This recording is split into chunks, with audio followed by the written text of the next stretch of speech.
And 3, 2, 1.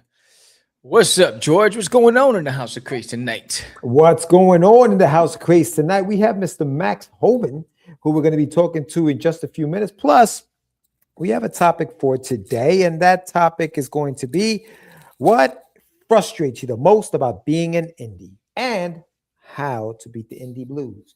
We're going to talk about that a little bit in just a few minutes. But before that, Sam, what you got? Let's get it.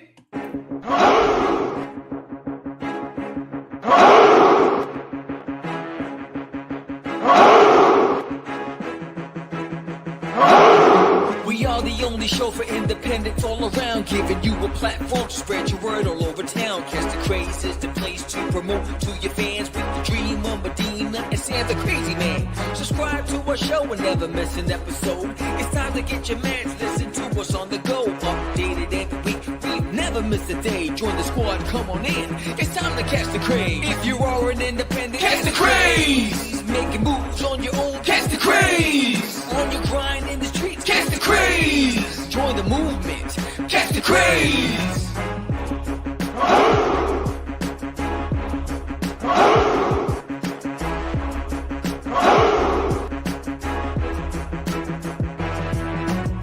Yeah, George, we did it again. Come on now. You know you want to do it. Catch the Craze.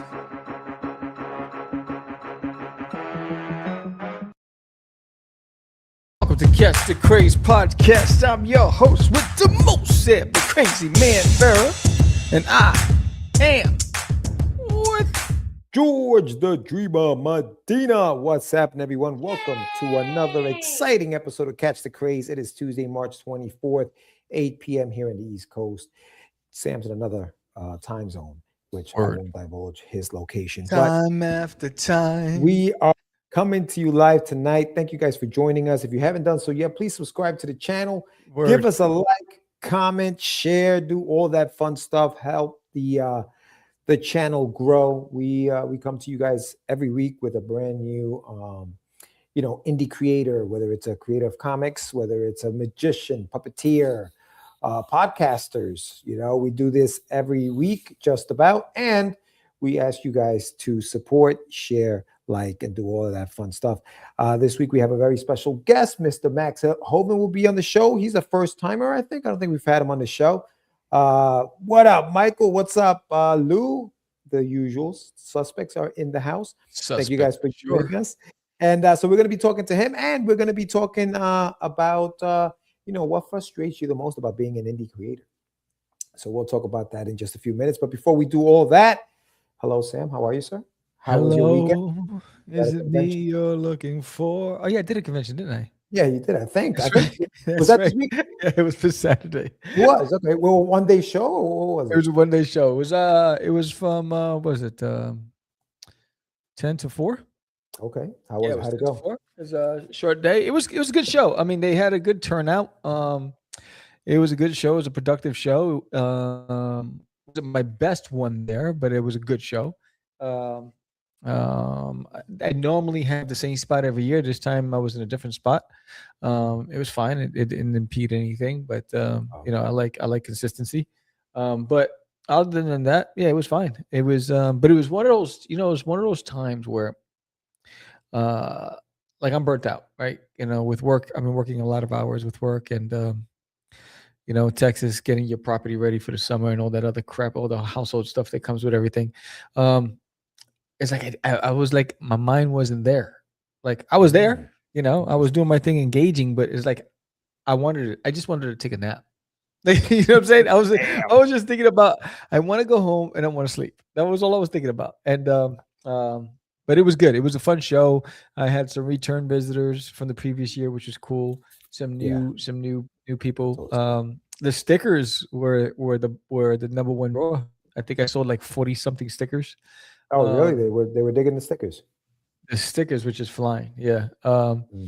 But they weren't like it wasn't like a traditional show where they were spending big bucks. They're very budget conscious at this event.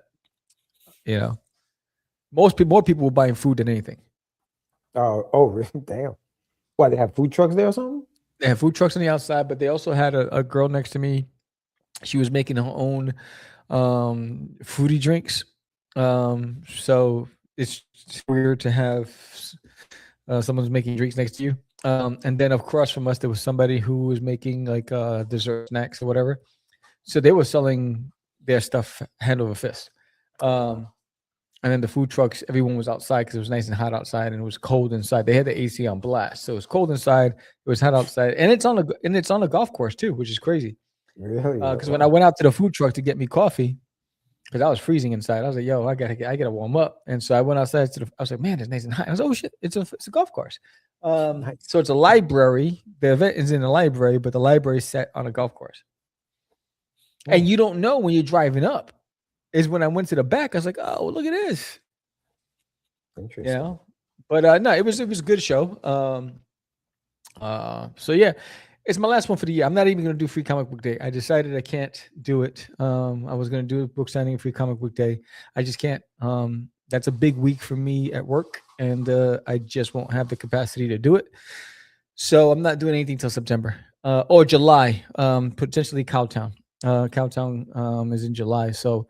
And then Denton in September. But I'm focusing on fulfilling Cosmic Wars and getting that out to everybody and launching There's Nailing My Toilet issue number 8. So far, we got 16 people signed up. Thank you so much. And yeah, that's what I'm just focusing on, just finishing the book for Cosmic Wars, working on the book for There's Nailing My Toilet issue number 8. And then get back in the grind right after. Nice. Good stuff, man. What about you? No, nothing. I'm getting ready for this weekend coming up. I'll be traveling out to C2E2. So I'll be in Chicago, Illinois. I fly out Friday, the 27th, out of LaGuardia, which I don't know if you've been following the news. You saw what happened at LaGuardia? Yes. Whew. Yeah. Crazy. Do you notice a pattern that every time they have this thing with the budgets and TSA and all that stuff where they start cutting things, these accidents start happening at the airport? Oh, yeah. I mean, there's so much to talk about that. But yeah, no, for sure. I mean, there's definitely a correlation. But yeah, so I'll be flying out Friday. So I'm hoping everything, like the lines aren't too long, flights aren't delayed. You know what I mean? That kind of thing. Oh, you know how you are with flights. Forget about it. Yeah, no, yeah, right, exactly. So I better freaking, pray to the gods out there to get me out there safe. But yeah, now hopefully it'll be all right. I'll be there Friday, Saturday, Sunday, and flying back Monday. So yeah, should be a good time. I'm looking forward to it. Johnny C is going to be out there. Big shout out to Johnny C. Elliot Mundry will be out there with You Never Know. Yo, Elliot Mundry, bro, that boy's everywhere, bro. He's killing it, bro. He was out at Emerald City. He was hanging out at Emerald City. I was talking. Was he in New York Comic Con too? He was at New York Comic Con last year. Yeah, late last year. So he's doing the rounds. He's doing the rounds. Yeah. You know how it is. He's killing it. Reminds me of when we used to do when we were out there doing our thing, baby. So yeah, good for him, man. Good for him. Nice to see that. So, our theme song was "We Are the World." Yeah, we rocking and rolling. Any convention we could do, we were at. Like everywhere. Even remember. What was it? Damn, it was at Mighty Minicon. Remember Mighty Minicon? It was in Syracuse, and nobody showed up to the convention. Jeez, remember it was at a hotel. Do you have pictures of that convention? You must. I'm sure I have to. And nobody showed up. And it was at the hotel. It was like, yo, this is whack. And then because we end up going to that producer's studio that had that network TV thing, and he was a comic book creator. It was like a superhero basketball guy. Remember we went to this film studio. Wait, we were doing. Who were we with? Were we with Jonathan? I think we were Jonathan. Yeah, I think so. I'm sure he'll definitely remember. That kid's got a good memory. I don't remember this at all. Yes, I forget the name of the comic book. They had a comic book, and the guy had a studio. It was like a he was working on a show, and he was gonna have us on the show. I forgot the name of the show, but I know I have clips from it. Nice. Yeah, but Mighty Minicon was whack. That's hilarious. That's hilarious. So yeah, but I'm doing that, and then I'm just working towards this summer. So thank you everyone who has already pre-ordered the shameless plug on my website, the graphic novel, 140 pages. We're almost done. Joseph Valesco, big shout out to my artist, Joseph Valesco. We're about 20. Oh, Royce was Anibal there. was there. He remembers there. He Yeah. thinks. I think. Big shout out. Yeah, big shout out. So if you haven't done so yet, please go to my website, getyourmeds.com. It's right there. And pre-order the book. The book should be out this summer. Joseph Valesco is working on it. He's almost done. We're about 20 pages left of the book, 140 pages. So he's been amazing. He's been great to work with. So I'm looking forward to getting that done. And what else we got going? I got that. I'm just getting ready for these cons, man. And just I'll be out in Oakland, actually, Oakland, California in May. Mother's Day weekend. I'll be out there with my nephew. We're going to be rocking. We have he did a cover for the Shameless Plugs. So there's only going to be 50 that are going to be printed, and they will be numbered. So if you guys are in Oakland, California, go and check it out. It's going to be in a blind bag, so you don't know what number you're getting. So if you're at the show, stop by the table and check them out. So yeah, man, looking forward to the summer. Looking forward to getting more stuff done. Finish the book, and just keep rocking, dude. Yeah. So yeah, he said Anibal said it was a comic about some dude with a sword who was an angel on a plane with a soul called Veritas. Damn. They interviewed us, and I remember it was hot in the studio. I was just back from Iraq. Speaking of naming swords, Sam. Wait, isn't it Pointy though? Lou, isn't the name of the sword Pointy? You know what he's talking about, right, Sam? Yeah, Gorf sword. Yeah. Yes. But the duty files are coming, issue number 8. So if you haven't signed up yet, please sign up below. Duty is back in full force, and this is, I mean, you talk about action and adventure and comedy. We're pulling out all the stops because this is getting close to the wind down. This is issue 8 of 10. So yeah, issue 8 comes out this summer. Sign up today if you haven't done so already. It's going to be fun. And when we reach 50 signups, then we will have a cover reveal. Nice. Yeah. It's always a comic cover reveal is always fun. Yo, and real quick, I know I just kind of went through it real quick, but yeah, no, big shout out to my nephew. This is his first published work, so I'm very proud of him. Can't wait for you guys to check it out. I will do a cover reveal of his cover coming up right closer to the show. The show is Mother's Day weekend in May. So if you guys are at the show, stop by. Like I said, it's going to be blind bag, style where the books are going to be in a blind bag, and you open it up, see if you have number 1 of 50, number 2 of 50, whatever it is. Speaking of blind bags, I was on a podcast, and one of the interviewees said that blind bags are no longer a thing. Yeah, that it phased out. Do you think that's the truth? I think that. So the store where I go to in Long Island, they're still rocking it with the blind bags. People are still ordering them. They're still making them. I just had a convention promoter ask me where I got my blind bags done. Right. Because they want to do the same thing. Yeah, because I think that feed. I mean, listen. Obviously, it's been done to death. Marvel and DC, they whatever. It also depends what you have inside the blind bag. Like a lot of these companies, like the Marvels, for example, they don't have anything great inside the bag. So who's going to buy them? But I think it's still a thing, dude. I mean, obviously it's a trend that dies down, but I think you still can jump on it. It feeds into the gambling, nature that we have as humans. We're like, oh, I got to see what happens next. Some people may not be into it, but at the end of the day, it's just a fun game to play at conventions, with consumers and stuff like that, where you're like, okay, what number did you get, or which one did you get? Open it up. Let's see what's in there, Did we all vote for Mr. Pointy? Because I don't remember. I think it was a suggestion, but I think we're going with it. Blind bag, is that like the mystery box? Yeah, very similar to it. You don't know what's inside the bag, So, but it's one comic though, Anibal, as opposed to like a mystery box, which may have more than one comic book in it.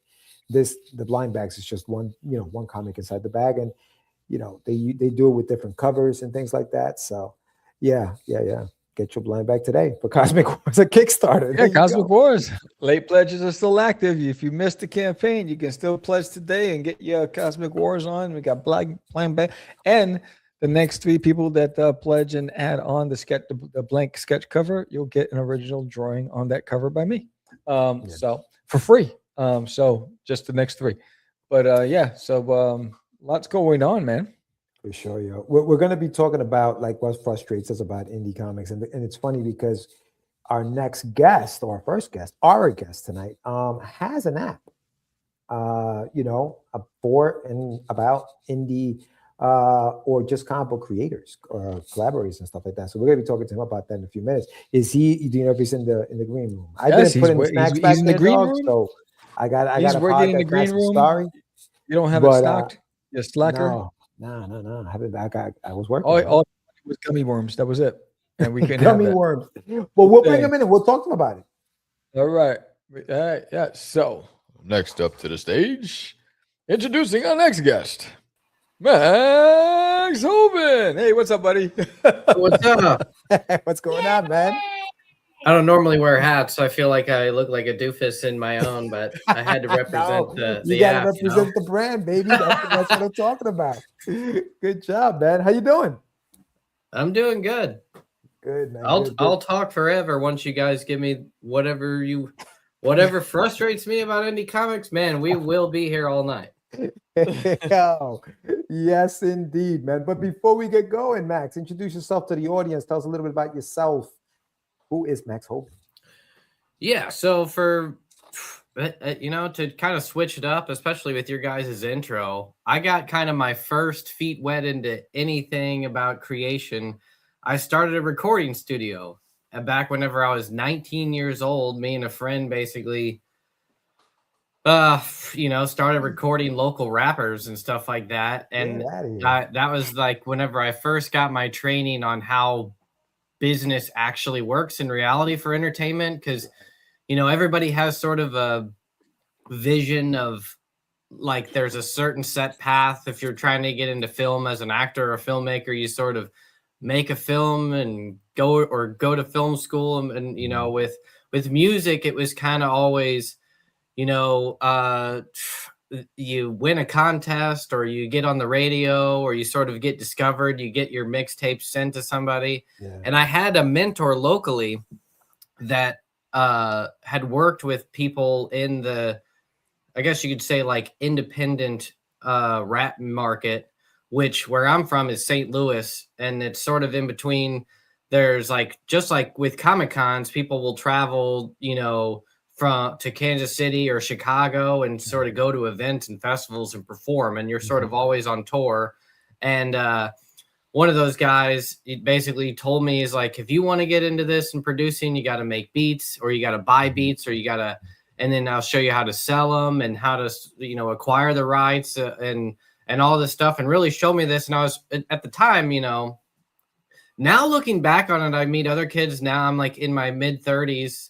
And I look at these 19-year-olds that they're acting like they're on top of the world. Whenever I was 18, 19, to have anybody like that show me anything was like mind blowing. I thought the illusions were shattered. And so it was like, but anyway, I got started doing that. And I, long story short, I eventually got into making independent films locally as well. And I then eventually got into making comic books. And that's where I'm sort of here now. Is that was the one thing that I did that actually somewhat took off, and I had an audience that I could sort of rely on, in a sense that I could have my name out there on the internet and not be embarrassed by what I had produced, unlike the music I had produced whenever I was younger. So for those that are into comics, especially independent comics, my first graphic novel was released as a comic series through Scout Comics back in 2020. It was called It Eats What Feeds It.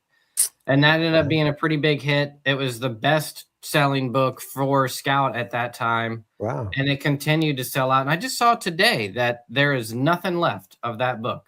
The graphic novels are sold out on Amazon, sold out on the Scout website, technically sold out on my website. And I have the rights back to that series. So now I'm working on re-releasing it, expanding the storyline, trying to adapt it into a feature film. Because I also, in addition to comic books, produce movies, which is a whole nother thing that we can get into. Yeah. I mean, you have a long resume, Max. A long resume. This is awesome. But tell me a little bit about Scout 2020. You go from doing all of these, you're always in the creative field. You create this book, you create this title. How did you get linked up with Scout? How did that whole process go? Because I know there are a lot of indie creators who are wondering, damn, how the hell do you do it? How do you get into a publisher like Scout? What was your process like? Yeah, I've had a lot of failure over the years, and I knew before even starting getting into comics sort of what was expected, in a sense of how good do you need to be for someone to recognize you. So to do the short version, basically I didn't start like, even though that was my first graphic novel, the first thing I did was I wrote a very short comic that was a 10-page comic that I did black and white, and I hired someone on Fiverr just to see how someone adapts like what I wrote into comic form, see how good it can look, see what I can do with it, and then figure out like what are the channels to do it digitally. And then I created a web comic that I posted on Webtoon, and it was another artist that I found through Fiverr. Once I kind of got the feel for how to do that, just so that I could sort of build a digital resume, because I ultimately wanted to use sort of like something that I could send to the elite pros without, I didn't want to come at them blank or just with a script or something like that. And at the time I had already been writing screenplays, and I had been reading comics, although not like mainstream comics. I was reading basically movies that were adapted into comics, or people that wrote comic books and graphic novels that I knew got adapted into films. Because my main creative vision was to ultimately become a filmmaker, because that was the community I was more active in at the time. So I was sort of an ancillary of like the people that were in both worlds of comics and movies. And then I was looking at the elites of people that had books adapted into films, or, and I would see like in Deadline, like this book was adapted into whatever. So I was looking at that kind of stuff, and I was seeing the grade, like what publishers are they with and who are the artists and things like that. And I happened to, I created a long list of artists that were like my dream artists that if I could get to work on a project, who they would be. And one of them was a guy named Gabriel Umazark, who had written, or he had done the artwork for a book called The Last Broadcast through the Archaea imprint of Boom Studios back in like 2013 or 2012 or something like that. And I really liked his art style. And I was like, what I need to do is I need to get an artist that's like top level, that's different. Because I didn't want it to look like not like all books look the same, but very clearly that it's like sort of stands out as a very unique, special artist that had credibility through the publishers that I knew were getting things adapted into film. So I was like, I'm going to go after like sort of these. I had a list of like 13 artists that I was going to reach out to. And then, so like I had a pitch that I had been used to sort of, you pitch people all the time, and in not just like film, but kind of like anything. Like my day job has been working at hotels, and really like a seasonal drifter worker. I spent like 6 years as traveling around the world, working at resorts and like ski resorts and national parks and stuff, working at hotels.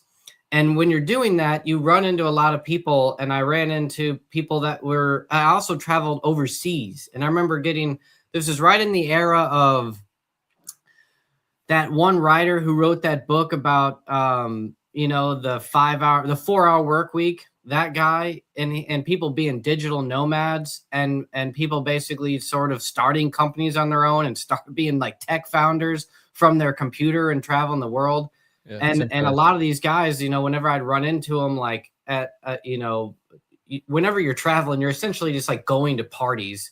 And so like I met some of these guys, these digital nomads, and they're like, you need to basically everything you do is like you're just trying to convince other people that you're that of your idea so that they give you money. Like you don't actually need the money yourself. Like other people will give it to you as long as you can prove to someone else that the idea you have has merit. And the way you do that is you have to build something that has what they call assets, or like what's what has real tangible value in the world. So you basically have to show people, I have this website that costs this much per click or whatever it is. If it's a website or a movie, because that's what I was trying to do, or even yourself.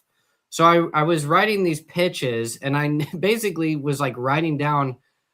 It's like a trick of basically being like, if I want the hot guy to come to the party, I need to tell the hot girl is going to be there. And, you know, so you need to sort of, and so what I did was I basically created a pitch for a series and reached out to people individually that I knew would want to be a part of that project if I sort of pitched it right.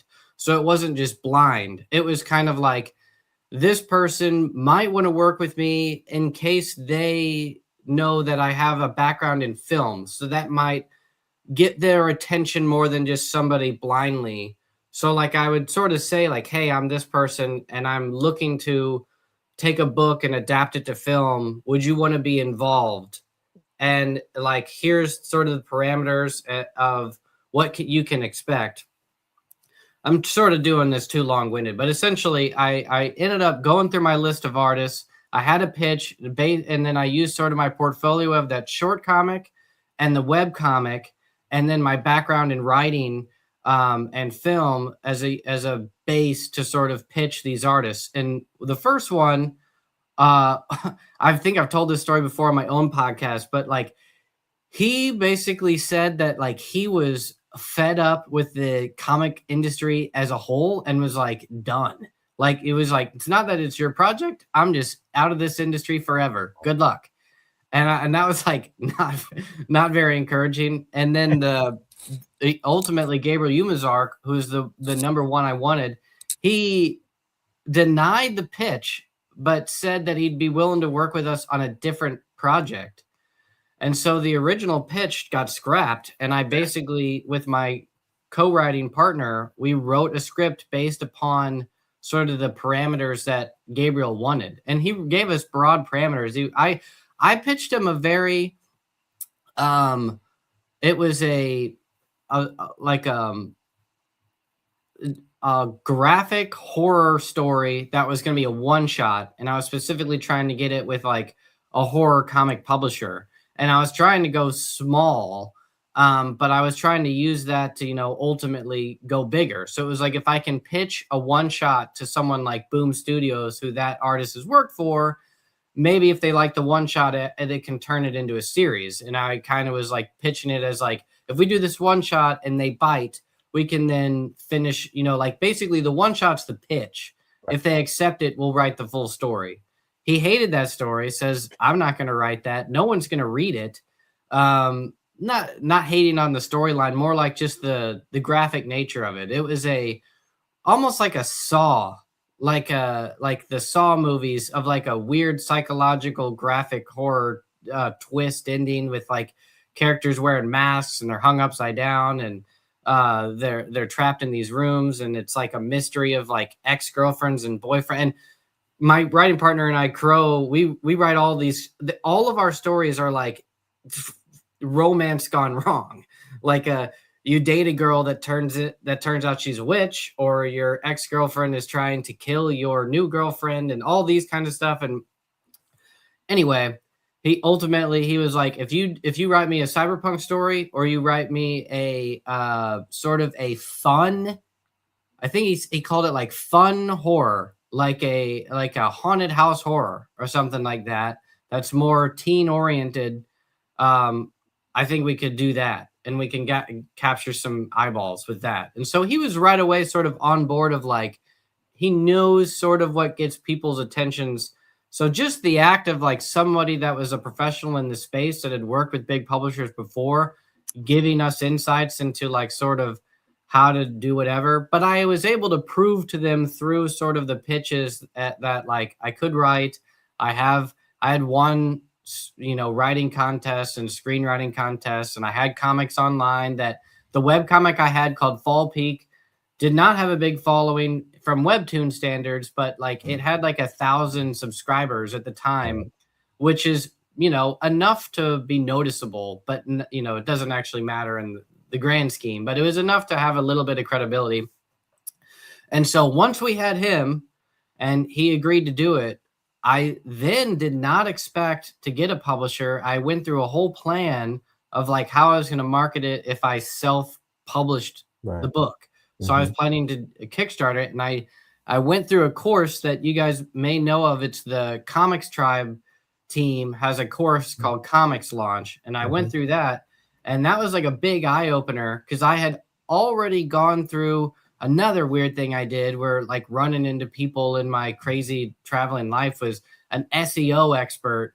I worked under his wing through like his SEO company, and I learned sort of the secrets of like what ranks things on Google. Right. And a lot of the sort of business aspects of how to sort of grow your audience for comics and Kickstarter, a lot of that translated to the stuff I had. And so I was able to sort of combine that and planned on doing like sort of a launch with Kickstarter.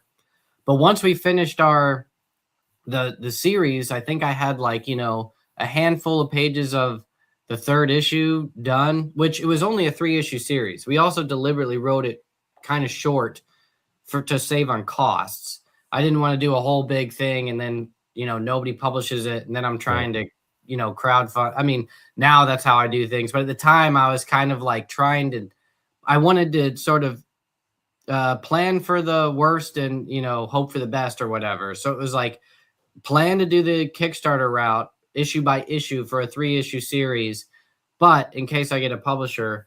But yeah, I did end up pitching Scout. They did not get back to me right away. I had to email then the editor directly. The editor-in-chief at the time was Brendan Deneen. Actually, I take that back. I had pitched Scout before for my webcomic series. It was called Fall Peak, like I was talking about earlier. Before I went to Webtoons, I got my initial sort of, you know, everybody goes into pitch and Image and Dark Horse and anybody that takes submissions. And I got, you know, just flat zeros from everybody except for Scout, a few others. And Scout said, I think Source Point emailed me back. A few people, small press publishers had gotten back to me. And so wait, did you reach out to them via like email or did you see them at shows? Just or strictly just submissions. Submissions. Yeah, submissions pages. Right. And then after I kind of got like no responses back, I did like reach out, like, you know, added people on Facebook and Instagram that worked with the company. And that's where I take it back to where I think for whenever I had it eats what feeds it ready, I just nudged somebody at Scout like, hey, I put in a second pitch. This one's a lot better than my first one in a sense, kind of thing. Yeah. And then they responded back like, oh yeah, we got that. They like it. We're reviewing it. Someone will get back to you. That's cool. And yes, they did. And it was and then I got a lot of responses back at the same time. I actually did get responses back from Boom, who I also emailed directly through like LinkedIn or something like that. And they were like, yeah, this has merit. Let me bring it to my team. So I was like not going to do anything with anybody until I got like a firm no from Boom Studios at the time. What did you send them though? Like, did you send them just like 5 or 6 sample pages? Was it just an email with like nothing at first? Okay. The first initial true like cold email was like, hey, I like, this is who I am. And I have some properties under me if you're willing to take a look. Because I have known through doing this a little bit before that nobody wants to read what you have. Gotcha. Nobody wants to read your script. No one really wants to read your pitch. They don't want to respond to your email if it's more than a sentence. Like they just want to know, like all they need is like a strike of dopamine that either says this person will either give me money or this person will make me money. Like everyone, not to talk down on anybody. It's just like a subconscious thing, especially people that just are all about kind of like everything as a property, you know, like in art, it's like, they don't see it as like creative. It's like everyone is a salesman. It's like they're either so like if they get an email, they want to know like, is this person sort of like higher than me or lower than me? Or like, are they basically, you just don't want to be the person emailing saying, will you give me money? You have to be the person that's like saying like, I can help you, or I will make you money, or like, I will give you money. Like that's what they kind of want to see. So, or even if that's not consciously directly what they want to see, it's like subconsciously, that's how you have to phrase it, or like, that's what it needs to be. So I just do these short emails that are basically like, hey, this is what I've got going on. I saw that you guys accept submissions. So, or, you know, with other publishers that don't accept submissions and don't take unsolicited submissions, that's how I did it. And so it was basically just like, I'm Max Hoven. This is what I do. If you're down to take a look at anything, let me know. And then if I get anything back, then I'll say, here's what I've got. And that's where I'll say like the log lines and be like, if you want, and like, I'll add the pitch sheet, like one file, the shortest compressed file in there.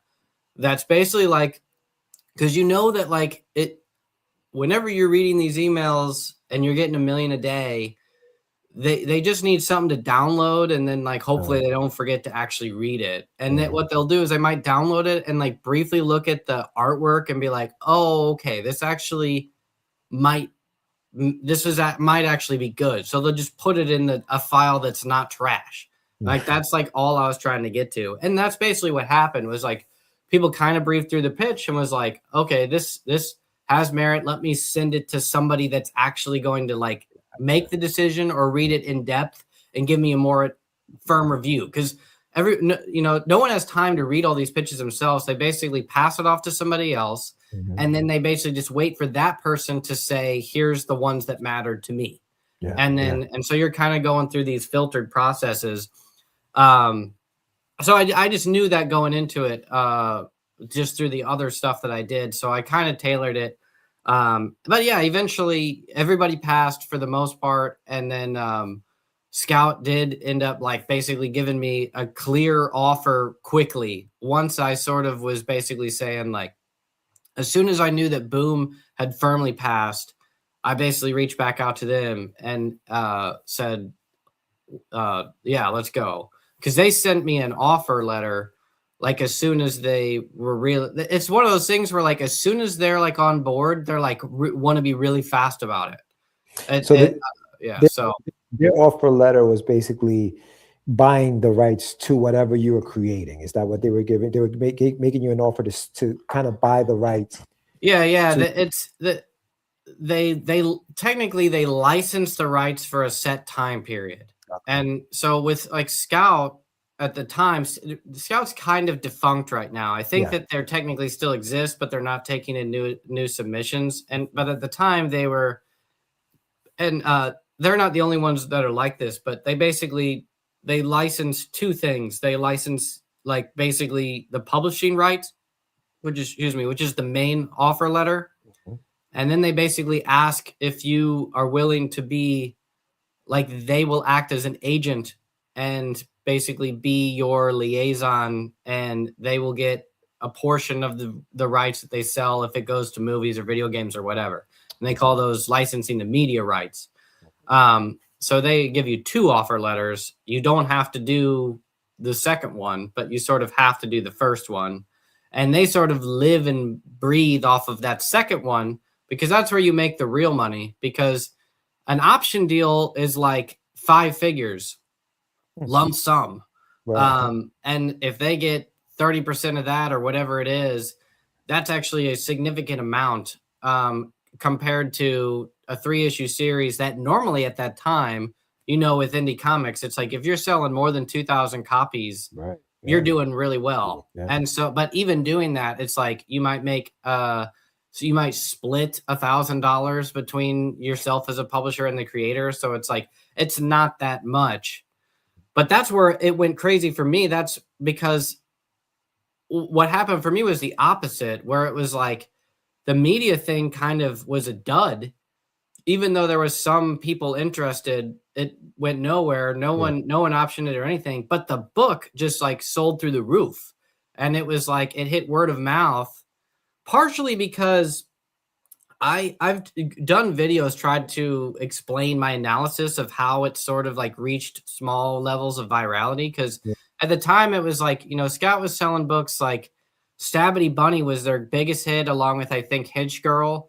And their sales numbers were like 2,000 to 3,000 per issue. And their first issues, like all comics, are always like the most. So it was like, if you could at least break like 2,000 to 3,000 on the first issue, that was a big deal.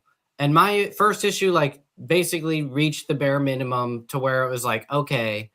But by the time the second issue came out, the first issue hit word of mouth, and they got a second order that was like 5,000 or 8,000. And then they got they did a third print run that was like 10,000. Wow. So it was like, it reached that weird stage to where like they had to do like whatever they call that, where it was like basically the little runs ran out and then they have to do a second one. And the pre-order phase actually like mattered, because suddenly I got enough pre-orders to where it was like, they basically knew that they could do a large print run. And so they over ordered in that sense, and it still sold out. And and so I looked into like, why did that matter? Or like, what happened there? And I basically Comic Tom 101, like, talked about it a bunch on his channel. And he was like growing really big at the time. Now he's like super big.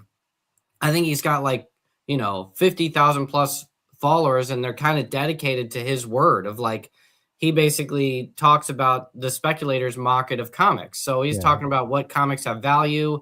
People watch him to not just learn what's good to read, but like what actually is valuable. So what happened was, he said something about my comic in like 2 or 3 videos at the time. And one was like, here's a cool story. And another one was like, this book's going to go up in value.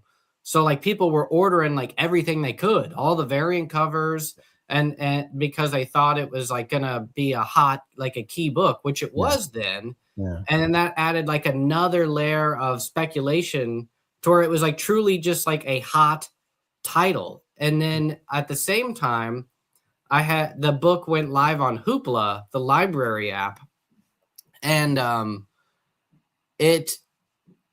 guess like also had word of mouth, and just a lot of people read it online for free through Hoopla. So it was like, I had a lot of people that like it. Oh, and then it got like circled around in like an online group of supernatural fantasy readers. Cause Editha Feeds It is what they call a gothic romance in the same vein as Twilight, or like it gets lumped in with these like werewolf girl or guy falls in love with mermaid, you know, or girl falls in love with werewolf kind of guy, like, and that's a huge market. And I reached like a book club that talks about those. And so once like that, I was in that book club, like bought it. So it ended up like, you know, it wasn't like my life has changed, but in the indie market, it was like enough to where it was like, you know, when you're trying to just sell 2,000 and it sells 10 to 20, it was enough to like break the mold. So I tried to repeat that and learn how it was done. Cannot repeat it. It's just like, it just happened to, that's crazy. Like I've even reached out to people that like praised that book, because I had another book that came out called Liquid Kill a few years later, same artist, different storyline completely. But yeah, even though that book did well in its own sense, I just like could not repeat that, like the people that like my first book talking about it, like people didn't, you know, people don't want to be forced to say anything good. Like if they like it, they will love it. But if they don't, they're not going to help you out just because you wrote something else they liked. So like, yeah, it was just kind of funny that I cannot repeat the success at all. That's insane. Did you, so you got the 3 issues done, and then they compiled it into a graphic novel and released that, and that's also sold out, Max? Is that but it took a longer time for the graphic novel. The full context of the story is like the first issue of the series released in I want to say June of 2020. Okay. So I got like the COVID bump, in a way that where everybody was home, and a lot of indie books were doing better, because I think it worked out to where some of the publishers that normally comic shops would buy, that are from Image and the bigger publishers, they put their titles on hiatus during the weird time frame, so the indie titles were actually bumped up.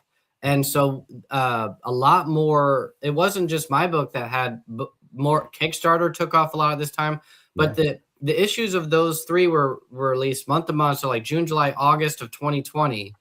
The trade paperback, it was collected into a graphic novel, released in, I want to say like February of 2021 through Scout's website. And it never then went through the traditional book market, even though it was slated to, because at that point there was literally a paper shortage. Yeah, I remember and that, it was like it was almost like COVID was like peaking in 2021 of how bad it affected sort of the economy.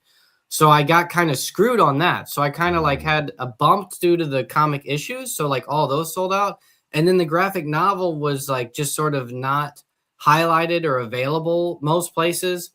And that's what I was saying. I was surprised now that I know that they printed like 2,000 or something like that. And I thought they would never sell.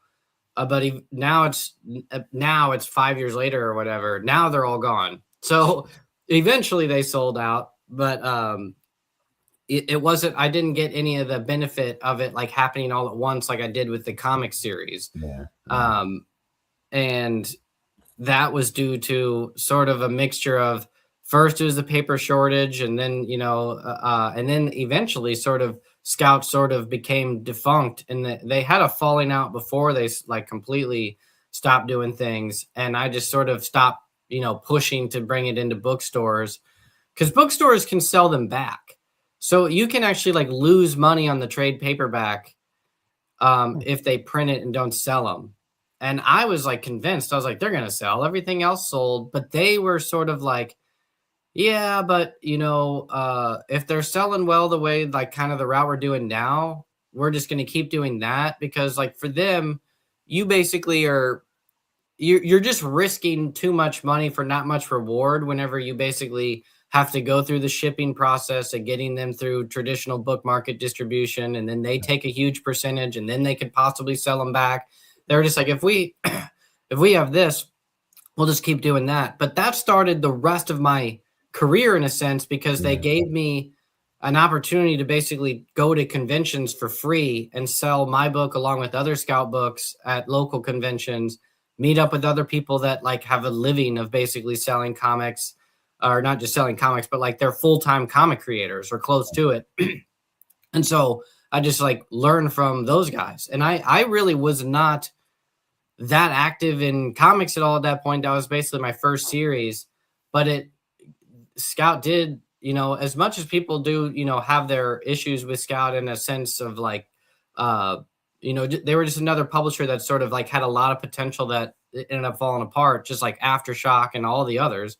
You can go through a long list of publishers that are sort of got killed by either COVID or the Diamond bankruptcy, or just their own downfall through bad management or whatever.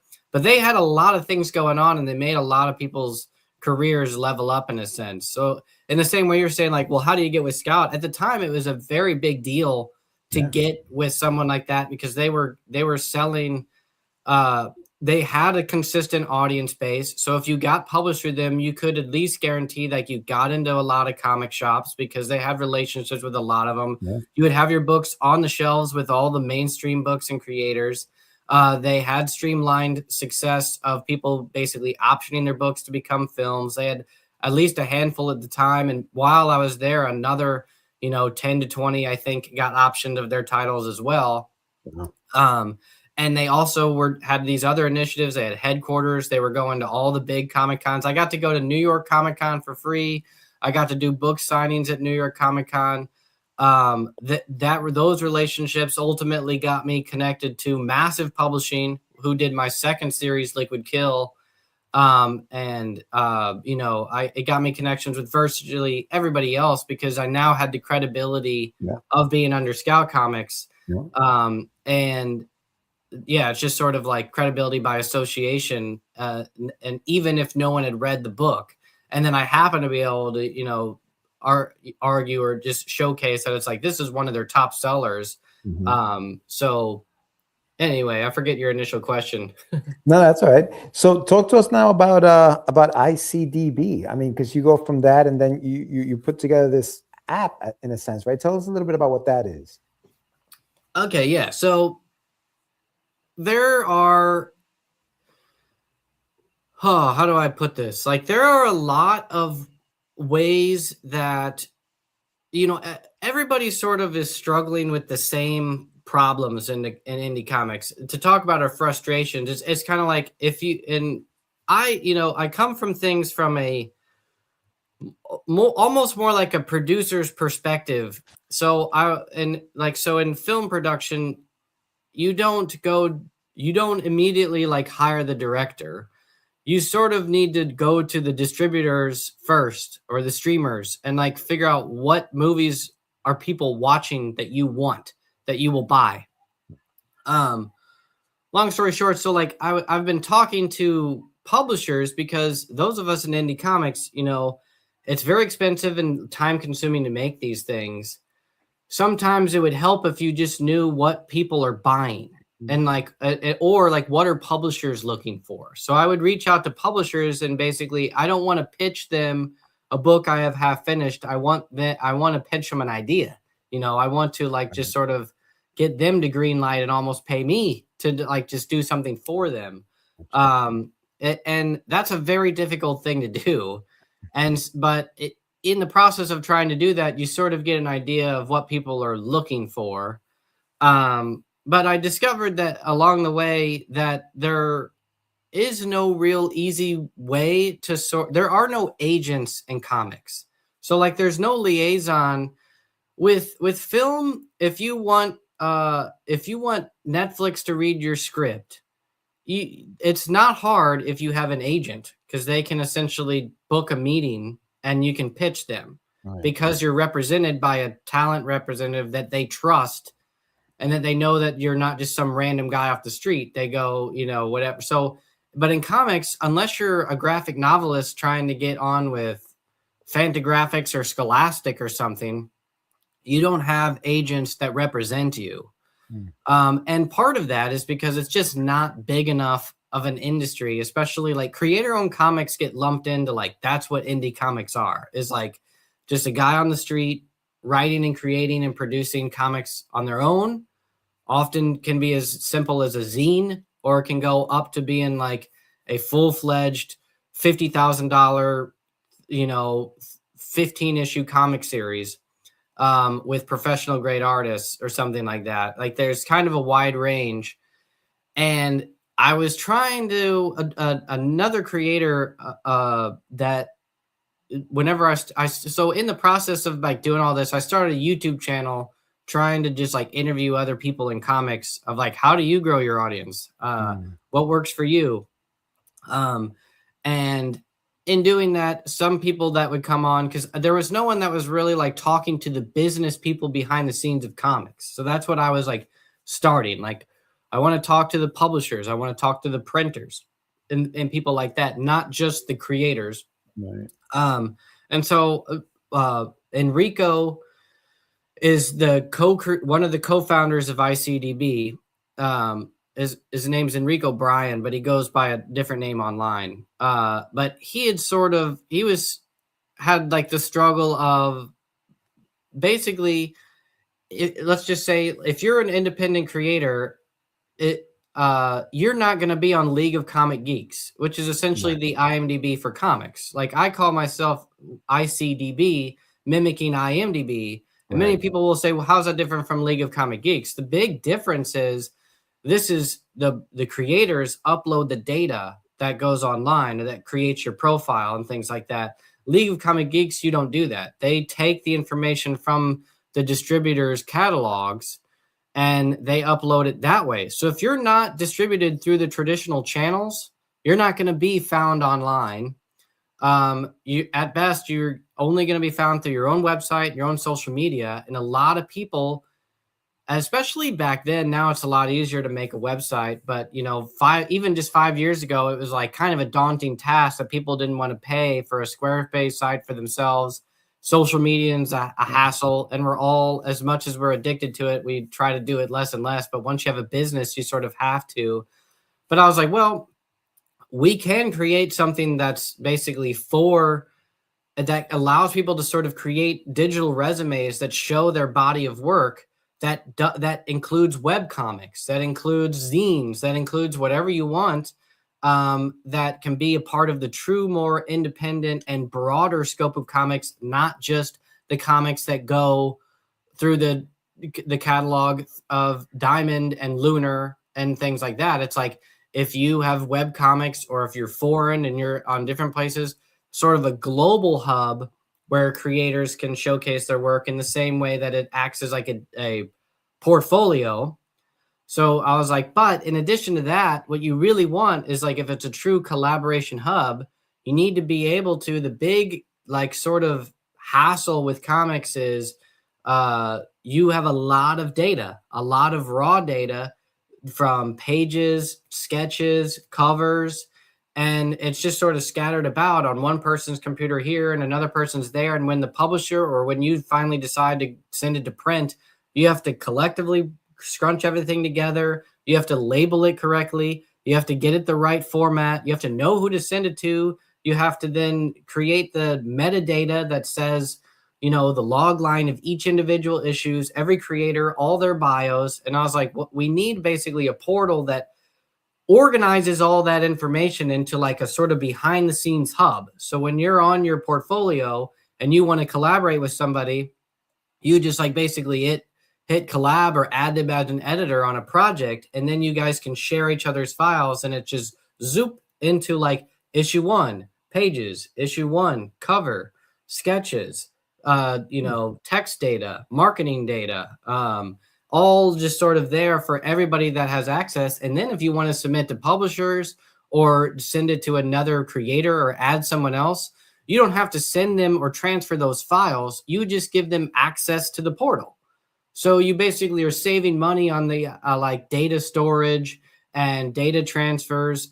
And especially with, if you have video files and stuff like that, or just like some of these files are really big, when you have 100+ page, book or series, these are big pages. They can be gigabytes worth of stuff, and they're a hassle to try to send, and you can't send them all at once. And like print ready files are really big, and you have to like compress them. But anyway, I was like, just put that all there so you don't have to worry about that. You just give other people access, and when they want to download it, they just download it onto their computer or wherever they need it. And that includes if they want to submit just a certain portion to an editor. Once they partner with a publisher or something like that, or a distributor or a printer, they too can just give them access to a certain file or page, because if they're all on ICDB, it's that easy. All right. So that was the idea, was basically it's the IMDb of comics, but focused on indie comics, because you don't have, it's all data you upload. It's not pulled from the internet. And then if you want to collaborate, there's a whole behind the scenes sort of professional features of organizing everything so that it's easy to cross reference and funnel everything to what the marketers want, or the people that are actually soliciting the title to sell it. Because that's the other part that people don't have. And now it's turned into a, kind of everything, to where we have a Discord channel. I have my own podcast where it's basically, we have an email list. So what happens, and sort of organically after starting that, I get the data from people that are on it. Like, what are you guys looking for? Especially the publishers. So it's sort of like, I was mimicking the idea of, especially with like screenwriters, if you want someone to read your script, you sort of have to pay someone to do it unless you have an agent. And with comics, it's the same way.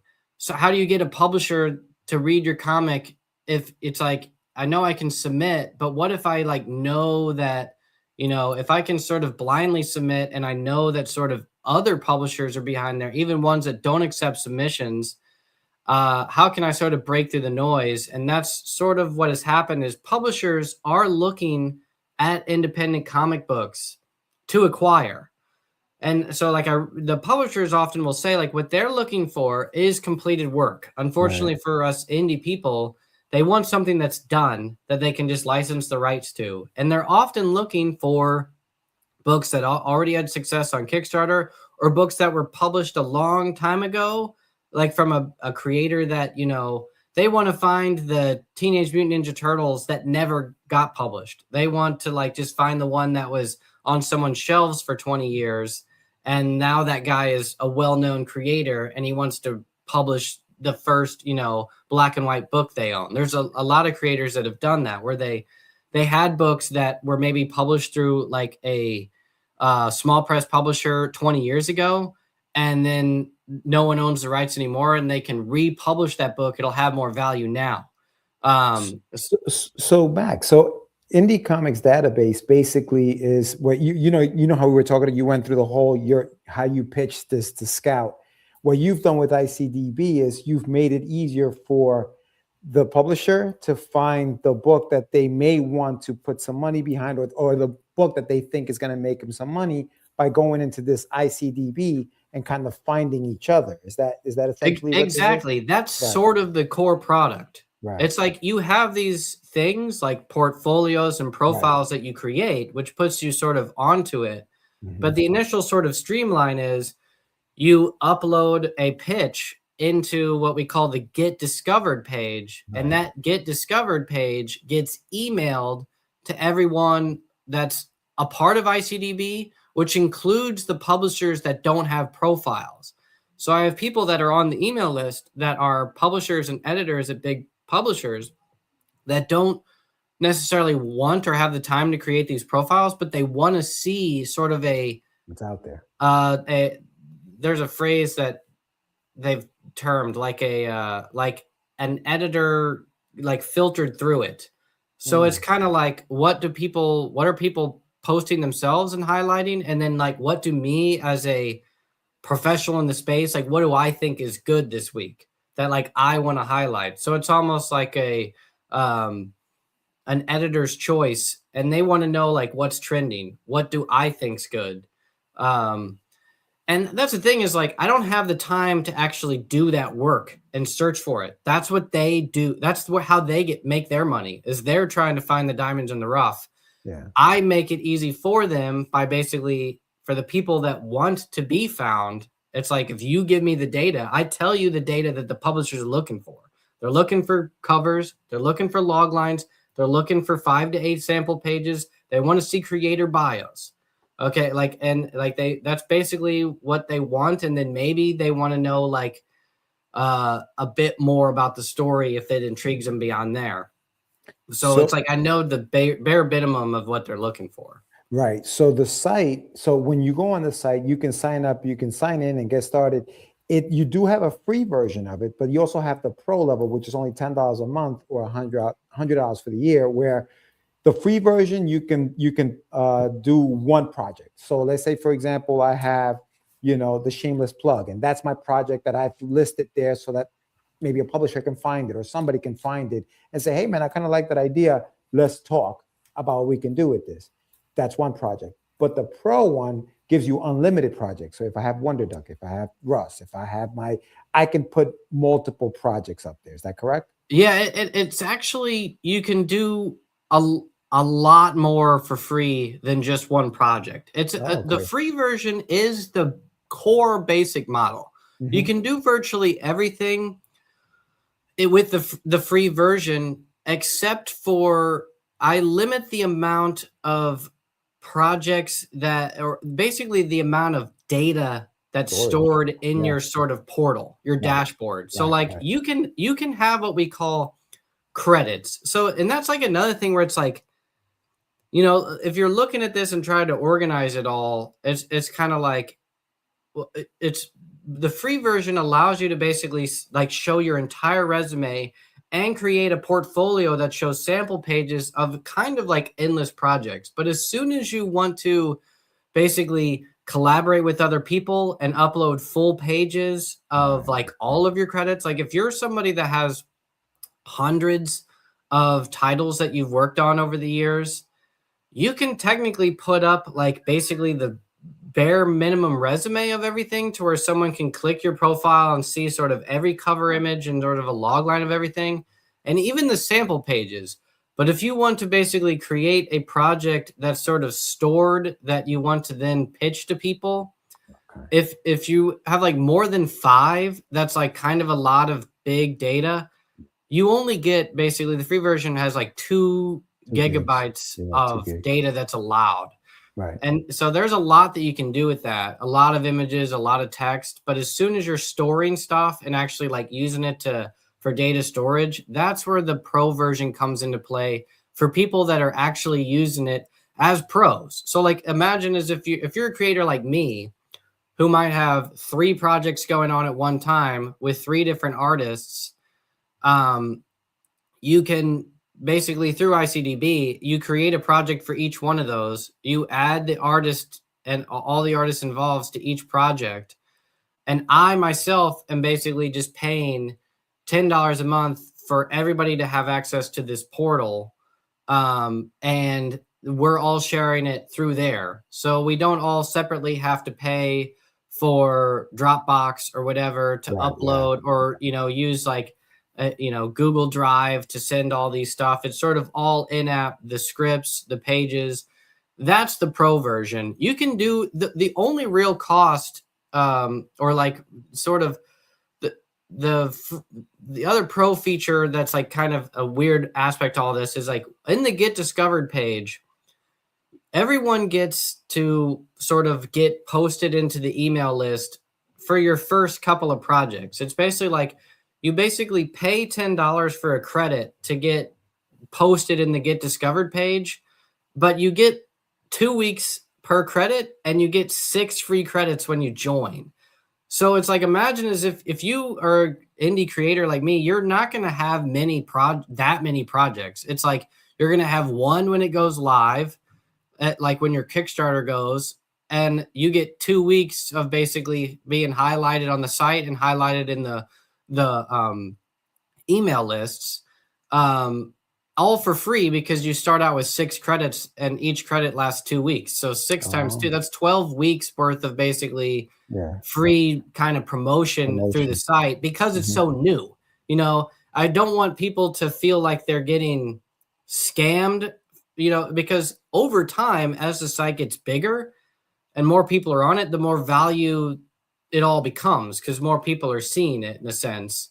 But so I don't want the early subscribers to feel like they got, gypped out of it because they're like, there was only 100 people on the site whenever I paid for it. So I basically, anybody that's new that comes on, they get virtually everything for free except for storing more than 2 gigabytes worth of data. Gotcha. And eventually, after you really use the site, you're trying to promote it all. And there's 3 ways to sort of promote. It's like there's 2 different email lists. There's the email list for collaboration. So that's like if you have a project and you're looking for an artist or you're looking for a writer to collaborate with, and you want to make it clear, like, I don't necessarily have the money to pay you and we'll work on the back end, or you're saying like, hey, I can pay $100 page rate. You can post to the Get Discovered page that you're looking for a collaborator, you're looking for an artist, and you can say sort of how long it is, what you're expecting to pay, and people can respond to that for free. And when you're an early creator, you get that, like I was saying, the credits are free as well. But like that's one posting you can do. The second one is if you have a completed project that you want to pitch to publishers, and that goes to the email list that goes to everybody basically, but it includes publishers, and the publishers get an email just of those, like of those people that are trying to find a publisher that have a completed project. And then the third thing is what we call live projects. And the live project is like when you're trying to promote your Kickstarter and your or a book launch of any kind. And that goes to everybody on the main ICDB email list, plus all the people that are interested in indie comics on the indie comic list, which includes everybody in my YouTube channel, which has like 2,000 something subscribers, my email list that have like 2,000 something, and then also the Discord channel and like all of the ancillary channels associated with ICDB that consists of readers. So you sort of, it's like if you have a live project, you can sort of, for $10 you get, shouted out to everybody. And that's in time. Cause like I said, it's free for new users. Right. So if you're a new creator, it's basically like you get a free credit to try to find an artist. You get a free credit to basically pitch a publisher, and then a free credit to promote it, all for, 6 weeks. How long have you had the site up, Mike?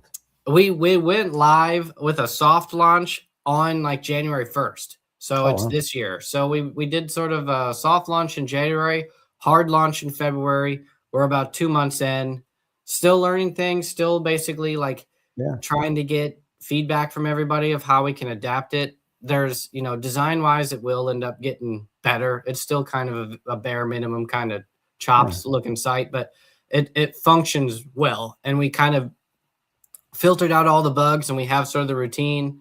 We're growing a certain amount each day. And then I do 2 podcasts a week, and basically we get a handful of new discovery stuff each week. And we basically highlight that. And we're just going to keep that kind of process going until I get, sort of figure out a new way of expanding, or like figuring out what's working and what's not. Because it does a lot of things, and not everyone is like using everything. And I'm trying to figure out like what actually matters to people, Yeah. Nah, man, this sounds really interesting, dude. We're gonna have to have you come back for a part 2 of this, because the site looks really, really cool, man. And I'd love to see, what it looks like in 3 months. Well, like 6 months into it, and see what's going on. So you're more than welcome to come back, Max. We've gone a little long tonight, but thank you so much for coming on, my brother. I really appreciate you coming in and telling us all about this new website. For sure. Yeah. Sorry. I'll talk. Like I said, I'll talk forever unless you stop me. All good. Yeah. I'll definitely come back on.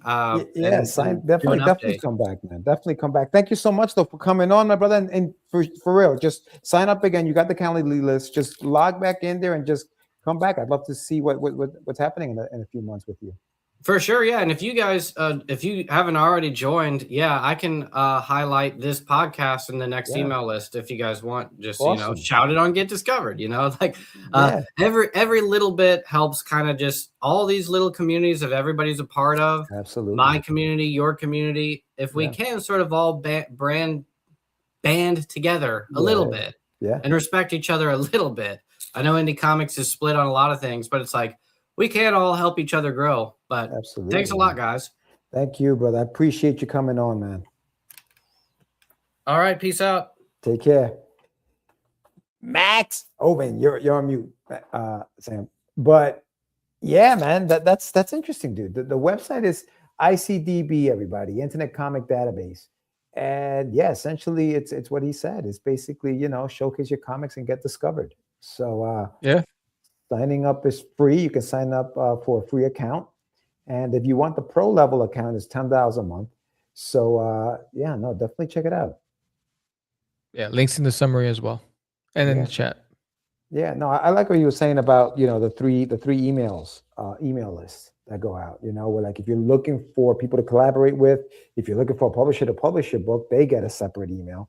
And then like if you're live, for example, like a Kickstarter that goes live, that those people get an email. So it's kind of cool to have one place where you can do all of those 3 things, which is something that, as indies, we always are searching and looking for, Yeah, man.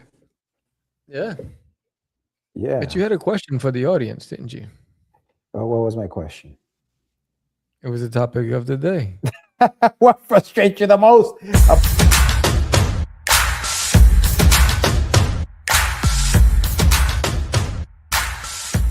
It's time for your medicine.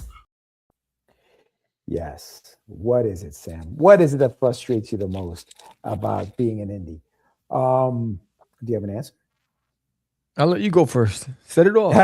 Well, there's a few things, right? There's a few things, and this is a safe space, so I don't want to get hurt. Don't act up. Don't act up out there. I think one of the biggest things for me is our inconsistency, and I'll say ours because I've been inconsistent in my journey as an indie publisher. I haven't always shown up. I haven't always been there to complete a project, to sell a project or whatever it is. That's always been a thing. And I think part of the reason for it is, again, there's reasons and there are excuses, right? I think our excuse sometimes is, I I'm an introvert, or I don't know what I'm doing, or whatever it is, you know. And I think they're excuses because you can find out how to do certain things if you really want to. You know what I mean? So yeah, I think that that's one of the most frustrating things for me is that it's the inconsistency of not showing up or not having a finished product or starting something and not finishing it. You know, I think that that's one of my biggest frustrations. What about you? I think it's the I think it's the lack of, I guess, acknowledgement from the world over on independent comic books, right? I think you see it at for conventions, you see it with the changing of the public and their taste. They moved on. A big portion of them moved on to pop culture, and there's like a not. I don't think indies are held in high regard. So that's very Mhm. frustrating because it's almost like you're fighting a multi-pronged battle, because you're trying to change the narrative, you're trying to be consistent, but there's a lot of inconsistencies, and then there's a lot of lack of regard for it because they just think you're going to be like you got to work harder to convince that you're different. Yeah, and it's our fault, right? It's our fault. Yeah. I'll tell you why I say that, right? So everybody knows. So I'm being not everybody, but if you watch the show long enough, you know that I'm being distributed by Philbo Distribution, right? Yep. Shout out to Philip. But what's happening, and this is to pull back the curtain a little bit, what's happening with that is that because it is mostly, if not all of it, all of it actually it is, all of it is indie publishers that are being distributed through the channel. Um, a lot of the cracks of being an indie publisher are starting to show, and they're being shown to stores. Okay. What do I mean by that? Stores under the Philbo distribution pay up front for their books. Okay. The stores pay up front for whatever books they order, right? What's happening is a lot of not a lot, but a number of indie publishers within the distribution are not following up, are not being consistent with their printing. So their books are late. They're not even showing up. Oh, I don't have any more of those books, but you never said you didn't. So now the stores have ordered these books. The stores have paid for these books, and they add to the stigma of being an independent publisher. We don't You need to take follow. them to the dock. We don't know what we're doing. We don't. So what happens? That store refuses to order anymore. Yeah. We're not ordering anymore because we're not paying up front. So who does that hurt? It hurts if you were in distribution, you who are always on time. You know what I'm saying? The guy who's always got his books on time, the guy who always that's who it hurts. The other indies. It also hurts Philbo It because hurts. he loses credibility because it's going to Correct. say they're going to the retailers are going to say, what's your vetting process? You should have known this. You should have Right. anticipated this. What are you doing? What kind of outfit are you running? Right. Yeah. So I think Mhm. that goes back to, which is why they have a hard time working with smaller distributors Yes. because of that. Right. Because Correct. he's trying to give people an opportunity to get their books out there. People are saying, yeah, commit, but they know they don't have the infrastructure to be able to commit. I mean, you said it. I remember talking to you. He's like, yo, I didn't realize how fast this moves. Yo, I get it in the book. I got to get the next one. And then if they want to reorder, I got to have that ready. And he's like, it's work. It's a lot of work. And I think that's what happens. It's one of the reasons why I said I'm waiting, right? Mhm. I don't have it right now to be able to do that and create the books. I'm going to wait till the 10 books are done. Then I'll start with 1, 2, 3, 4, Well, with distribution, yeah. because it'll give me time to save the money.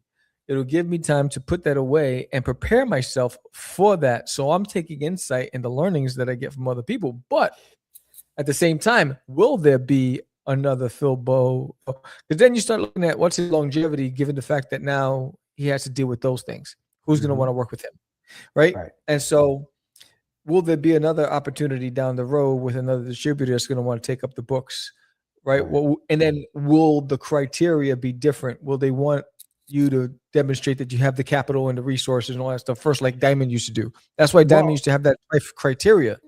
Bro, I was just gonna say that. Everybody talks about, oh man, these gatekeepers and these gatekeepers. Dude, it's a vetting process. We are, if you think about it, we're all gatekeepers, right? When we have something that we care about, or we have something that we want to, whether it's make money, be successful, whatever it is, you're always gonna have a vetting process. You're always gonna have a gate to keep. And so, to your point, Diamond had a gate to keep. They needed to make sure that these books were going to sell so that these stores would order the books that were going to sell. So that's what they would say. You got to be at least 3 months ahead. And that's not even enough, bro. I'll tell you that right now. 3 months is not enough to be ahead. If you're going through distribution monthly, 3 months, 3 books is not enough time for us indies who don't do this full time, who don't have a team, who don't have the capital to, pay, large print runs and all that other stuff. 3 months is not enough time. Yeah. And so the frustration for me, as an indie, is that I have a young reader's, catalog. Stores aren't going to take a chance on things like that. And if we are turning off stores from buying our books because we're not on time, then that affects me, who's trying to sell a book that stores already are like, well, I don't know if my if I have enough people to buy that book, at that price or whatever it is. So there's a lot of frustration when it comes to that kind of stuff. And I get it. And to your point, right? It's like, damn, but nobody really takes us serious. Why don't they take us serious? Why? Because of those few rotten apples that spoiled the bunch, Yeah. But those are also the ones that will try to rationalize or justify why they can't, right? Well, you should have not gotten into it from jump. And I think that's what happens is, I think it's my mom used to use a term called "you eat with your eyes," right? Right? Because you know you're not going to be able to consume that much food, right? And so you say, "Give me more," right? And then you leave half that plate. I think that's what it is. I think most of independents are aspirational, not realistic. And so the aspirations clouds their judgment because they know they don't have the means or the infrastructure to be able to deliver. But they're denial, right? And I'll figure it out along the way. You can't figure it out along. You got to figure it out before you start. Yes. You have to secure the fundamentals before you start, because all it does is it creates more bad reputation for everybody else. And that's why it becomes such a pain in the rear. I mean, that's why you have all of these. That's the reason why the big companies or the mainstream independent publishers are dominating Kickstarter too, right? Because they're consistent, right? I mean, G.I. Joe right now is got the collected edition. It's over $1 million, like $1.3 million right now, right? It's crazy. Boom Studios is killing it on there. All these other, Top Cow is like, $750,000, right? You see all these guys, they're dominating it because the fans know they're gonna get it. That's why they flock to it. Then fans know it's done. That's where they're gonna get it, right? Because they have a reputation, they have credibility. We don't have that, so they don't. No. There's no guarantee you're gonna be here for the next issue. There's no guarantee, and that's the reality of it. And I think that's what's, and it's I give credit to the people who want to try to change the game or create an avenue for the little guy, but the little guy's got to be on board 100%. Yeah. You can't cry wolf and say, why aren't they giving us a shot? Why don't the stores want to pick me up, but then you don't deliver? You're the problem. Yeah. Big problem. And it's a big problem, especially, it's crazy. Like, Philip went into this, because he found obstacles getting his book into Diamond. Diamond went out of business and all that other stuff. He's like, you know what? I'm going to start my own. Let me get some indies on board. Let's do this together. Let's help each other out. Yada, yada. And then this happens, where it's like, and listen, he's still powering through. It's not even like, oh man, it's done, but it does hurt. It does hurt. And the thing is this, he decided to implement that pay up front because he was afraid that the stores would say, yeah, give me 5 or 10 of those indie comics. And then when it got time for us to deliver the books to them, they'd say, you know what? I changed my mind. Take those back. We're not going to do it. Dude, we just printed these things out. So he was trying to protect us from stores backing out on the orders that they never paid for. So I have nothing to lose. If I ain't paid for it, I got nothing to lose. But we printed it out. We spent the money, and now we got nowhere to go with these books. So in order to avoid that, he said, nah, I'm going to have them pay up first, and then we're going to ship these books to them. And it's biting him in the ass either way, because now the indies who are supposed to follow through, because this people paid up front, aren't delivering the goods. And now those stores are pissed. And who has to face them? He does, not us. He does. They don't He call does. us. They don't Yeah. call us. Hey, Yeah. where are my books? What happened? I paid for them. And We'll give you a basically, refund, and they do have a retailer summit. They have Yeah. a comic book summit, right? Yeah. They're gonna talk. Don't work yeah. with that guy. Don't work with that guy. His vetting Oh. process sucks. The people that he has under his banner don't deliver, right? Absolutely. They're gonna. That's what's He's gonna gonna start happen. talking And crap, then he's gonna eat that reputation because of it, because he was Right. trying to do a good thing, Yeah. right? And I think that's the hard part. I mean, I think you got to be honest with yourself. I was honest with myself. I said I just can't. I can't right now, right? And I'm not going to commit to something I can't deliver 100%. So Mhm. I'll wait. I'll wait. I'll finish my project as long as it takes, whatever. But I'll get it done. Then when it's done, now I'll look at what are my options. But there's financial implications, right? There's time management. All this stuff, right? You have to manage your money. You got to manage your time, your invoices. You got to be ready to deliver. Yes. It's crazy. You know how many times he's got to chase people for their invoices? Like, if you want me to pay you, you have to send me an invoice. What do you mean I got to send you? Like, the lack of business sense within it's incredible. And I get it. Listen, this is not what we do. I understand that. But if it's not what we do, then you're not ready. Right. Don't do it yet. Which is what I appreciate about the conversation with Max Hoven, right? Yes. Because what he did was he did his research. Mhm. He needed to understand what he was getting himself into, right? Right. He needed to survey the land, see what's trending, talk to people, collect data. He was data mining. Then he says, okay, Yes. I have enough data to start making informed decisions, and I'm going to make my investment where I think I'm going to have the best return on the investment, right? That's smart, right? He was very strategic, but he did the legwork. He understood what he was getting himself into, and then he leaned in, right? He had an outcome in mind. That's the problem. We skip the legwork. We skip steps. Yeah. Then we don't realize what we're asking for or what we're getting ourselves into. And then when it happens, and now you have to, your own accounting department, your finance department, you got your marketing department, you're doing all that. You're like, I didn't ask for all this. Yes, you did. Yeah, you did. You just didn't do your homework, right? And I think that's the problem.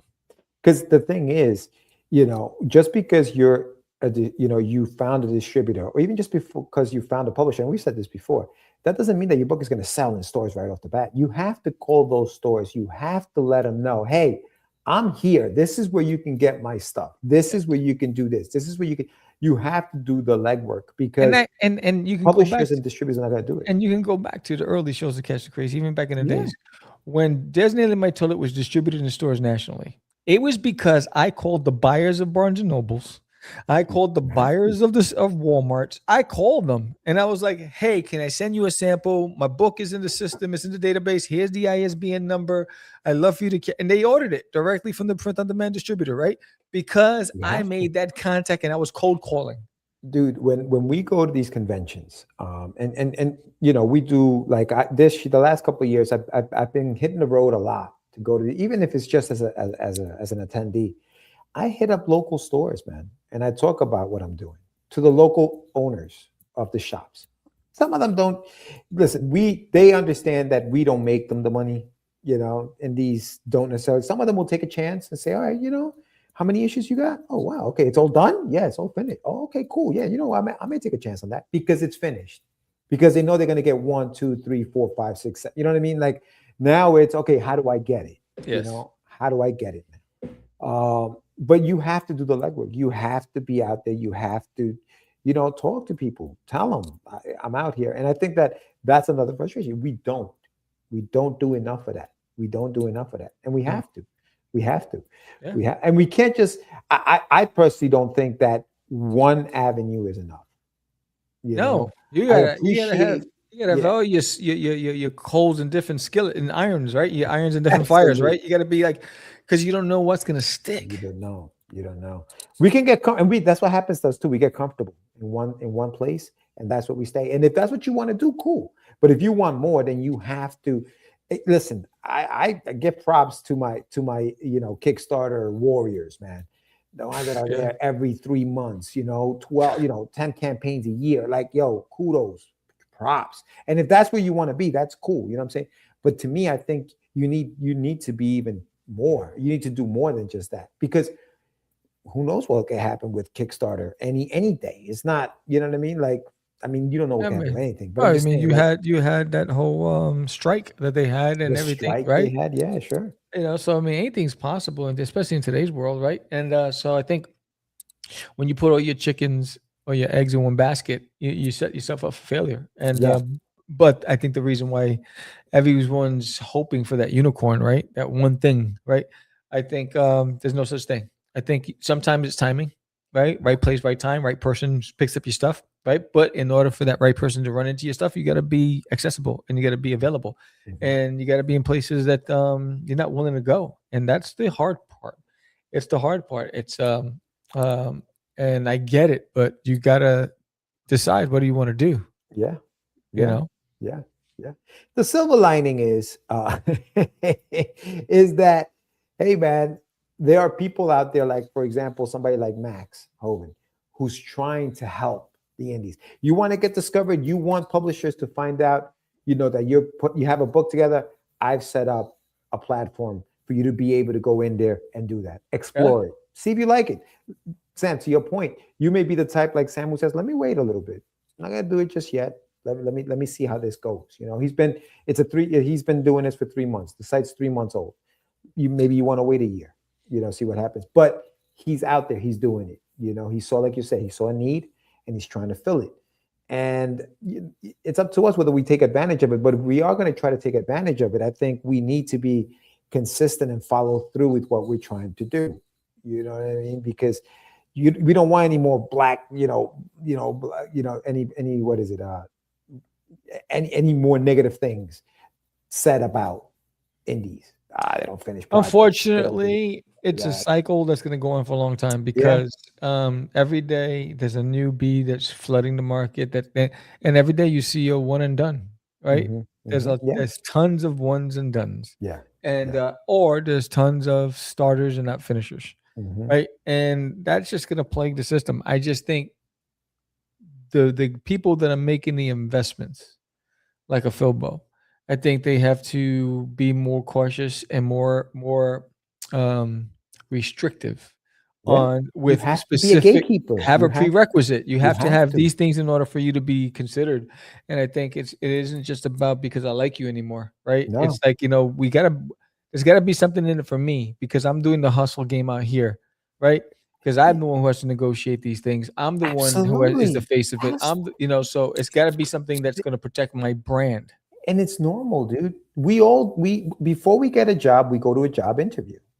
We all do, unless you know somebody, you know what I mean? And then you get in and whatever. But for the most part, you go into a job interview. Yeah. You have to, and even if you are getting hooked up, you at least have to go to the job interview. They're vetting you. It's a vetting process. Yeah. They're looking background checks. What do you think that is? It's a background. What do you think a background check is? You know what I mean? Like, so people get, oh man, these gatekeepers. We're all gatekeepers. We all do it to a certain amount. When people come to your house, are you letting anybody in your house? No, you're not letting just anybody in your house. Stop, drop, and roll. Yeah, I know. You know what I mean? You know what I'm saying? So we got to get out of this mindset of like, oh man, they're gatekeeping me. No, but you know what? Sometimes we got to be as realistic as maybe it's just not good enough. Maybe now it's not the time. We're not ready for you. That's the reality. I think that's the biggest thing. You got to be honest with yourself. Like, be honest. I knew this year that I needed to take a break from conventions. I love conventions, but I needed to take a break from conventions. I needed to go back to the grind and do what I love to do and just draw and get the books done. And I want to get closer to finish the 10-issue series. So I'm making that sacrifice. I'm not going to invest in cons as much this year. And, and then next year when I hit, I'm going to be hitting the market next year with a bunch of titles and a whole, game plan. But I need to figure out, I need time to reset, go to the think tank, and just figure out what my next step is going to be. and I'll wait. And then once I have those 10 issues, then I can say, all right, now I got those 10 issues can be a graphic novel, 2 graphic novels, and an omnibus, right? And so I can have the singles, then a graphic novel ships. Then I have the next 5 singles, then that second volume hits. Then after that, then I got an omnibus. Boom. So I got enough for 13 months, right? So Yeah. and I think that's the so I'm thinking strategically, like long game. When I do, at least for 13 months, every month, the readers will know that they have a full complete series and the collected editions. Boom. And you know what? Not only do you have to have the project finished, right, which is what you're trying to do, but you also have to have the capital to be able to produce these projects. So you also have to think about, do I have the money in the bank to print out what I need to print out? And yes, Daphne, we are learning the hard way that gatekeepers exist for a reason. And that's the biggest thing. Absolutely. If I know for a fact that when I go that route, I need to have X amount of dollars in reserves to prepare for initial orders and re-ups. For right? best case scenarios. Right. Because that is a best case scenario, right? For re-ups. So for reorders, initial orders, and consistent printings of the follow-up issues, and the same thing. Reorders, right? And so I think that's the mindset everyone has to have. It's finish the project, save the money, get QuickBooks. So you could do your own financing, right? And get a structure. And if you don't like to do all of the invoicing and financing, then pay somebody to do it. Pay somebody to do it. Get it off your hands, right? And but you need to, right? So I think that's the biggest thing. You're gonna go that route. It's time to be an adult. You can't be the geek just wanting to draw or write. You have to be an adult. You have to be a business person. And that's the reality of it. And if you're not willing to do it, don't waste anybody's time. But to the guys like Philbo and everybody out there, you know what? You need to have stricter guidelines as to, you need to show me that you have what you're saying you have, and that you'll be able to fulfill it, because it's my reputation, it's my brand, it's my company, right? He has to play hardball and protect his brand if he's going to bring somebody into the fold. Yeah. And and you can't hold them. You can't fault. I won't fault them for it. No, I mean, you have to become that thing that you hated. Yeah. You have to. You have to, because otherwise they're going to bring you down. You know what I mean? They're going to. I think Diamond had a system until they became a monopoly, and then they became bullies. That's what changed the game for them, right? If they would have just had the system and take care their number one customer, which were the retailers, they would have been fine. They would have still been here. But because it went to their head and they've overextended, they overplayed their hand, it bit them in the rear. Yeah. So there's life lessons. Don't ignore it. There's a playbook on, they had really strong what to do's, but they also had a lot of what not to do. So avoid the what not to do's, lock in the what to do's, make it your own, create that lane and go forward. But I think that's the only course that I would take. Yeah. And listen, man, I think that to the indies, man, finish what you start. Don't bite more than you can chew.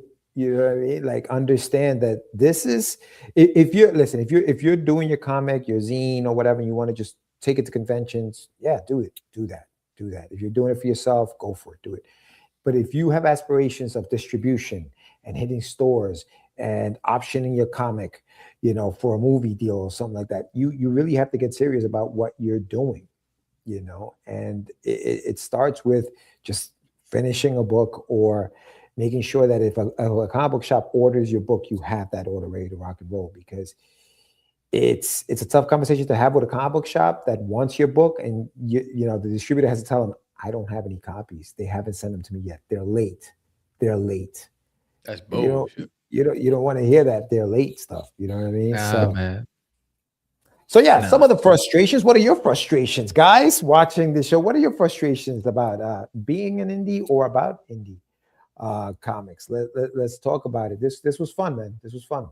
We went a little long today, but overall, I think it was. No, it's fun. I think it was good. Good conversation with Max. He has a lot of good nuggets, a lot of good. If you missed this episode, go back and replay it. There was a lot of good insight on his end. Especially about the prep work and understanding the market that you're getting yourself into. I truly respect that approach. And if you like this episode, give us a thumbs up, hit that like button, share it. Appreciate everybody for joining us tonight. And next week, who do we have on? Who do we have next week? Let's Don't see. forget, everybody, to like Sam said, make sure you sign up and you follow along with what we're doing. I'm at getyourmeds.com. Sam's all over the place on Catch the Craze.